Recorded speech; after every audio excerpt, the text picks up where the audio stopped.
শেফালি মা, ও শেফালি মা, তুই আজকে পটলগুলো বাজারে নিয়ে যেতে পারবি মা? আচ্ছা মা, আমি নিয়ে যাব, তুমি কোনো চিন্তা করো না। হ্যাঁ রে মা, এগুলো একটু নিয়ে যা। আমার আজকে শরীরটা না ভীষণ খারাপ লাগছে, না হলে আমি নিজেই নিয়ে যেতাম। কি বলছো মা, তোমার কি হয়েছে? আমার যে কি হয়েছে আমি তো নিজেই বুঝতে পারছি না।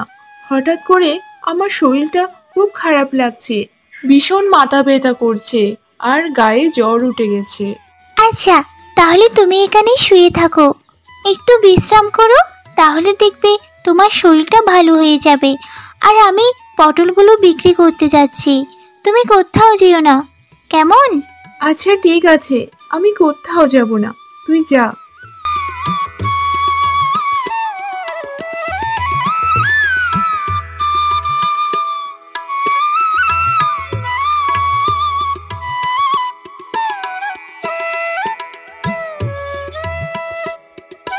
দেখো মা, আজকে আমি সব পটল বিক্রি করতে পেরেছি আর কত টাকা উপার্জন করেছি দেখো।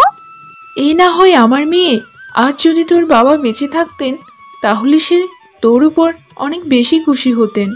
হ্যাঁ মা, তুমি ঠিকই বলেছ। এখন বলো তো, তোমার শরীর কি খারাপ লাগছে? না রে মা, এখন একটু ভালো লাগছে।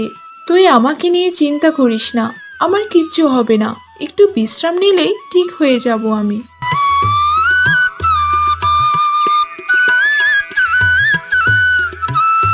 মা রে, আমাকে একটু জল দে তো, আমার যে খুব খারাপ লাগছে। তুমি দাঁড়াও মা, আমি তোমার জন্য এক্ষুনি জল নিয়ে আসছি। এই নাও মা জল। তুমি চিন্তা করো না মা, তোমার কিচ্ছু হবে না। আমি এক্ষুনি যাচ্ছি, আমি সন্ন্যাসী বাবার কাছ থেকে তোমার জন্য জল পড়া নিয়ে আসছি। তুমি দেখবে ওটা খেলে তুমি একদম সুস্থ হয়ে যাবে। তুমি এই অসুস্থ শরীর নিয়ে বিছানা থেকে উঠো না কিন্তু, আমি যাব আর আসবো। সন্ন্যাসী বাবা, সন্ন্যাসী বাবা, আমাকে দয়া করে সাহায্য করুন, আমার মা যে খুব অসুস্থ। কি হয়েছে? কি হয়েছে তোর মায়ের? জানি না সন্ন্যাসী বাবা, আমাদের তো টাকা পয়সাও নেই যে মাকে ডাক্তার দেখাবো। সেটা তো আমি বুঝলাম, কিন্তু আমি তো তোকে শুধু জল পানিই দিতে পারবো, এছাড়া তো আমার হাতে কিছুই নেই। তাহলে আমাকে জল পড়াই দিন, আপনাকে অনেক ধন্যবাদ সন্ন্যাসী বাবা। আচ্ছা, তোমার কি বাবা আছে? না, আমার তো বাবা নেই, কিন্তু আপনি আমাকে হঠাৎ এই প্রশ্ন করছেন কেন? তোমাকে দেখে আমার অনেক মায়া লেগেছে। তোমার মায়ের যদি কিছু হয়ে যায় তাহলে তো তুমি অনাথ হয়ে যাবে। তোমার জন্য যদি আমি কিছু করতে পারি তাহলে আমার অনেক ভালোই লাগবে। তাই তোমাকে একটা গোপন কথা বলছি। কি গোপন কথা সন্ন্যাসী বাবা? শোনো তবে, জঙ্গল পেরিয়ে যে পাহাড়টা পড়ে সেখানে তো প্রতি পূর্ণিমার রাতে হীরার বৃষ্টি হয়। কি বলছি সন্ন্যাসী বাবা, হীরার বৃষ্টি? হ্যাঁ, আমি সত্যি কথাই বলছি। আর সবচাইতে বড় কথা হচ্ছে, কালকেই তো পূর্ণিমা, কালকে সেখানে হীরার বৃষ্টি হবে। তুমি চাইলে কালকে সেখানে গিয়ে তোমার প্রয়োজন মতো হীরা সংগ্রহ করে নিয়ে আসতে পারো, আর সেগুলো বিক্রি করে তোমার মায়ের চিকিৎসা করতে পারো। আপনি সত্যিই অনেক ভালো সন্ন্যাসী বাবা, আপনার এই ঋণ আমি কখনোই পরিশোধ করতে পারবো না। তোমাকে সাহায্য করতে পেরে আমার নিজেরও খুব ভালো লাগছে। তুমি এখন যাও, তাড়াতাড়ি গিয়ে তোমার মাকে এই জল পড়াটা খাইয়ে দাও। ঠিক আছে, আমি এক্ষুনি যাচ্ছি। এই নাও মা জল পড়া, এই জল পড়াটা খেয়ে নাও, দেখবে তুমি সুস্থ হয়ে গেছো। তুই আমার জন্য এত কিছু করছিস, সত্যি আমি তোর মা হতে পেরে আজকে আমার খুব ভালো লাগছে। মা, এভাবে বলো না, আমার জায়গায় যদি তুমি থাকতে তাহলে তুমিও এমনটি করতে। না না, এমন করবে বললে ভুল হবে, বরং তুমি আরো বেশি করতে। এখন আর কথা বলো না তো, ঘুমিয়ে পড়ো।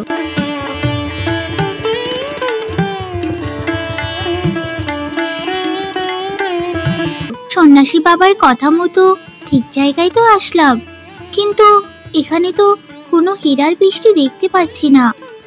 নাকি আমি ভুল জায়গায় চলে আসলাম, কিছুই তো বুঝতে পারছি না। যাকে একটু অপেক্ষা করে দেখি।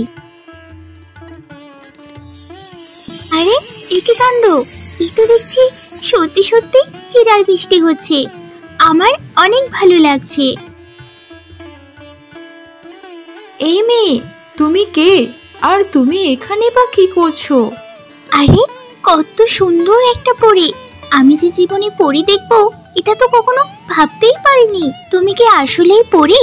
হ্যাঁ, আমি পড়ি, কিন্তু তুমি এখানে কি করছো বলো তো? পরী, আমি খুব অসহায় হয়ে এখানে এসেছি। আমার মা যে ভীষণ অসুস্থ, আর এই পৃথিবীতে আমার মা ছাড়া আমার আর কেউ নেই। মায়ের যে চিকিৎসা করাবো সেই টাকা পয়সাও আমার হাতে নেই।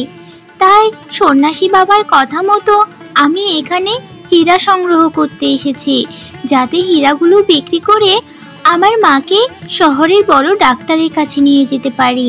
তুমি কি সত্যি কথা বলছো? হ্যাঁ পরি, আমি সত্যি কথা বলছি। তোমার যদি বিশ্বাস না হয় তাহলে তুমি আমার সাথে আমার বাড়ি চলো, তুমি সেখানে গেলেই দেখতে পাবে। তোমার কথা শুনে মনে হচ্ছে তুমি একজন সৎ মেয়ে। তুমি সত্য কথাই বলছো। তোমার এই সততার জন্য আমি তোমাকে পুরস্কৃত করব। তুমি এখান থেকে যতটা প্রয়োজন ততটা হীরা নিয়ে যেতে পারো। তোমাকে অনেক ধন্যবাদ পরি, তোমার এই ঋণ আমি জীবনেও ভুলবো না। হ্যালো বন্ধুরা, জয়া কার্টুন টিভিতে তোমাদের সকলকে স্বাগত।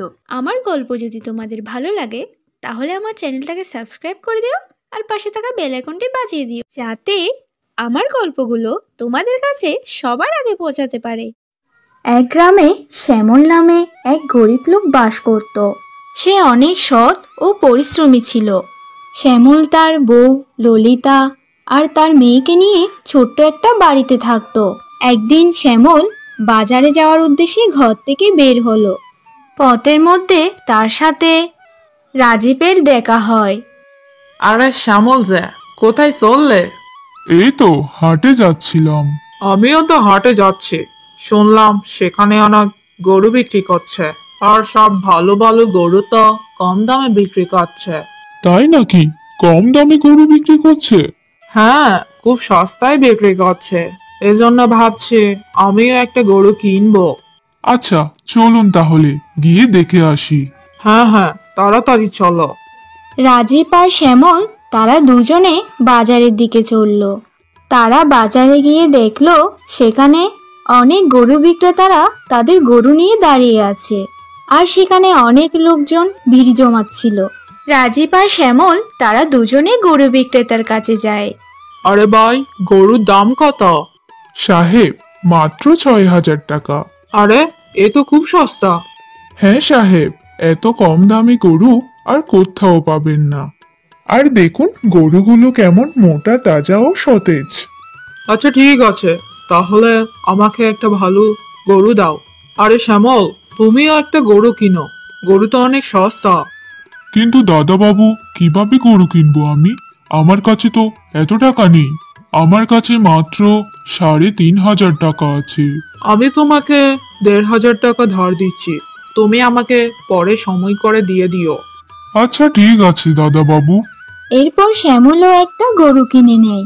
সে গরুটি নিয়ে গ্রামের পথ দিয়ে বাড়ি ফিরছিল আর ভাবতেছিল, আমার সব টাকা তো এই গরু কিনেই খরচ করে ফেললাম। তার উপর দাদাবাবুকে তার পাওনা টাকা দিয়ে দিতে হবে। আমি এই গরুর দুধ আর মাখন বিক্রি করে অনেক টাকা আয় করব, আর দাদাবাবুর সব পাওনা টাকা ফিরিয়ে দেব। সে এসব ভাবতে ভাবতে বাড়ি চলে আসে আর বাড়ি এসে তার স্ত্রীকে ডাকতে থাকে। কই গো, শুনছো?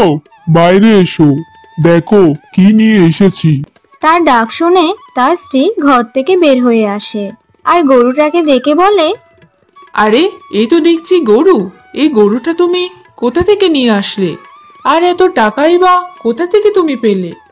আরে ওসব নিয়ে তোমাকে চিন্তা করতে হবে না, তুমি ওসব বাদ দাও। আমি এই গরু কিনে নিয়ে এসেছি, আর এই গরুর থেকে দুধ আর ঘি বিক্রি করে অনেক টাকা আয় করব। আমি তো তোমাকে বাজার থেকে চাল আর মাছ আনতে বলেছিলাম, আর তুমি তা না করে গরু নিয়ে চলে এসেছো। কেন তুমি ফালতু টাকা খরচ করতে গেলে? এখন আমরা কি খাবো? ঘরে তো খাওয়ার মতো কিছুই নেই। তার স্ত্রী এই কথা বলে রাগ করে ঘরে চলে যায়। আর এদিকে শ্যামল মন উদাস করে গরুটার দিকে তাকিয়ে থাকে।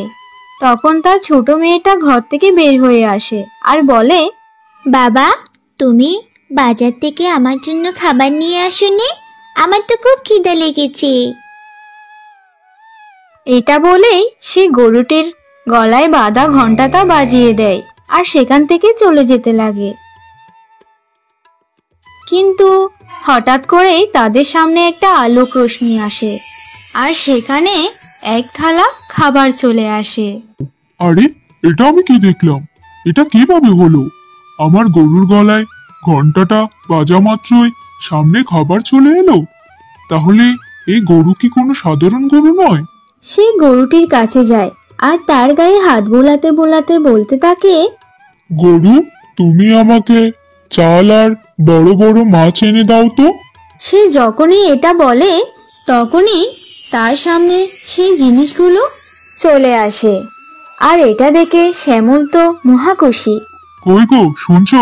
তাড়াতাড়ি বাইরে এসো। তার স্ত্রী তো অনেক খুশি হয়ে যায় আর সেও গরুটির গায়ে হাত বোলাতে বোলাতে বলতে থাকে, আমার অনেক টাকা চাই, তুমি আমাকে টাকা দাও। কিন্তু তখন তার স্ত্রীর চাওয়া জিনিসগুলো সেখানে আসে না।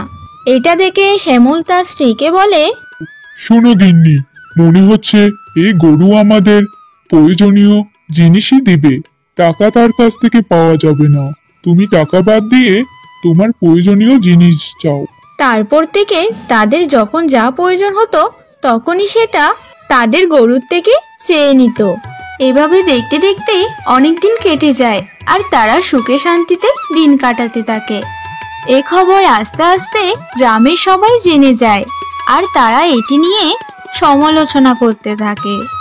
আরে দাদারা, শ্যামল এমন কি কাজ শুরু করলো যে সে হঠাৎ করে এত বড়লোক হয়ে গেল? জানি না ভাই, ও কোনো সোনার কলসি টলসি পায়নি তো? আরে না ভাই, আমি শুনেছি ও একটা গরু কিনেছে, আর গরুটা আসার পর থেকেই ও এসব কিছু পেয়েছে। আমার মনে হচ্ছে ওই গরুটার মধ্যেই কোনো জাদু আছে। হ্যাঁ ভাই, আমিও সেটাই বলছি। এই সব কিছু হয়তো ওই গরুর কোনো চমৎকারী কাজ। ওর গরুতে তো কিছু একটা আছে। এইসব কথা রাজীব শুনছিল আর তার শ্যামলের উপর খুব হিংসা হতে লাগলো। আরে, এ শ্যামল তো আগে অনেক গরিব ছিল, কিন্তু হঠাৎ করে এত বড়লোক হয়ে গেল। এটা অবশ্যই ওর গরুর জন্য হচ্ছে। আমাকে যেভাবেই হোক ওর গরুটাকে চুরি করতে।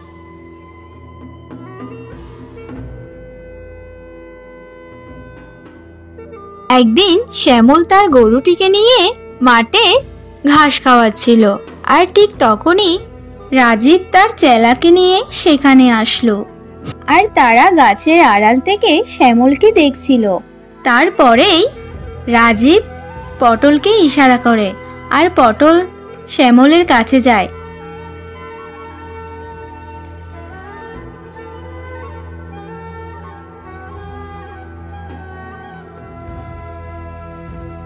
আরে শ্যামল, তোমার বাড়িতে তো আগুন লেগে গিয়েছে। তুমি তাড়াতাড়ি বাড়ি যাও। আরে তুমি ওকে ছাড়ো, ওকে আমি দেখে রাখছি।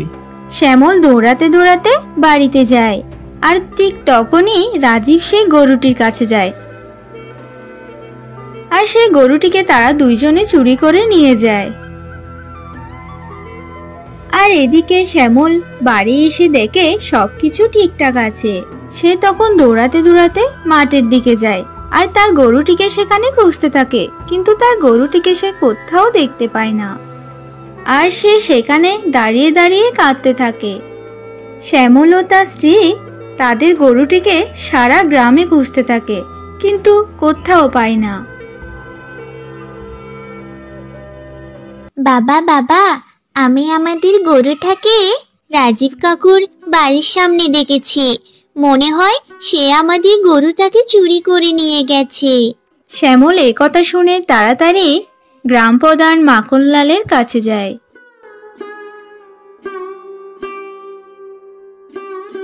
গ্রাম প্রধান বাবু, ওই রাজীব আমার গরুটাকে চুরি করে তার বাড়িতে নিয়ে গেছে। কি? সেই গ্রামের এত সম্মানীয় ব্যক্তি হয়েও এমন একটা কাজ করেছে? সে চুরি করেছে? তুমি আমার সাথে চলো, আমি তাকে এই জন্য শাস্তি দেব। এই কথা শুনে গ্রাম প্রধান তাদেরকে নিয়ে রাজীবের বাড়িতে যায়, আর সেখানে গিয়ে দেখে রাজীবের বাড়ির সামনে শ্যামলের গরুটা বেঁধে রেখেছে। গ্রাম প্রধান বাবু, এই দেখুন, এই আমার গরু। রাজীব, এই রাজীব, তাড়াতাড়ি ঘর থেকে বের হয়ে আয়, তাড়াতাড়ি আয় বলছি। তুমি শ্যামলের গরু কি জন্য চুরি করেছো? হ্যাঁ গ্রাম প্রধান, আমি জানি এটা শ্যামলেরই গরু, কিন্তু শ্যামল যখন গরুটা কিনেছিল তখন সে আমার থেকে টাকা ধার নিয়েছিল, আর সেই টাকা এখনো পরিশোধ করেনি। সেজন্য আমিও এই গরুটাকে আমার কাছে নিয়ে এসেছি। আমি এখনই তোমার সব টাকা তোমাকে ফেরত দিয়ে দিচ্ছি। না, আর আমার টাকা দরকার নেই, এখন এই গরু আমার, তোমাকে আর টাকা দিতে হবে না। তুমি তোমার ১,৫০০ টাকা নাও আর এক্ষুনি গরুটাকে ফেরত দিয়ে দাও। আরে রাজীব দাদা, সকল জাদু তো ওই গরুর ঘন্টার মধ্যে আছে, তুমি টাকার পরিবর্তে ওর কাছ থেকে ওই গরুর ঘন্টাটাই চেয়ে নাও। ১,৫০০ টাকার পরিবর্তে গরুর গলার ওই ঘন্টাটা চাই। আমি ওকে টাকা গরু কিনতে দিয়েছিলাম, এখন টাকার জায়গায় ওই ঘন্টাটা আমাকে দিয়ে দিতে বলুন। না না, আমি এই গরুর ঘন্টাটা দিতে পারবো না। ওই ঘন্টাটা আমার গরুর অনেক প্রিয়। দেখো শ্যামল, আমি শুধু তোমার কথা শুনতে পারবো না, আমাকে কিন্তু রাজীবের কথাও শুনতে হবে। দুপক্ষের কথা শুনে তারপরে আমাকে বিচার করতে হবে। আর তুমি তো রাজীবের টাকা ফেরত দিতে দেরি করেছো, তাই তুমি রাজীবকে তোমার গরুর ঘন্টাটা দিয়ে দাও আর গরুটাকে নিয়ে বাড়ি চলে যাও। বেচারা শ্যামলের কাছে আর কোনো পথ না থাকায় তার প্রিয় গরুর গলার ঘন্টাটা রাজীবকে খুলে দিতে হয়। ঘন্টা পেয়ে তো রাজীব অনেক খুশি হয়ে যায়, আর এদিকে শ্যামল উদাস হয়ে বাড়ি ফিরতে থাকে। আমরা আবার গরিব হয়ে যাব, ওই জাদুর ঘন্টাটা তো আর আমাদের কাছে নেই। আর ঠিক তখনই সেখানে তার মেয়ে চলে আসে।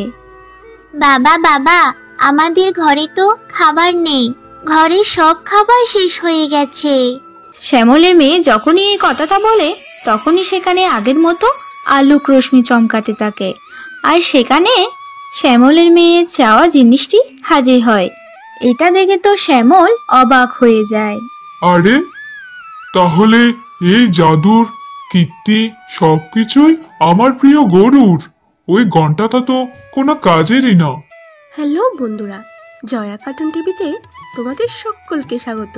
আমার গল্প যদি তোমাদের ভালো লাগে তাহলে আমার চ্যানেলটাকে সাবস্ক্রাইব করে দিও, আর পাশে থাকা বেল আইকনটি বাজিয়ে দিও, যাতে আমার গল্পগুলো তোমাদের কাছে সবার আগে পৌঁছাতে পারে।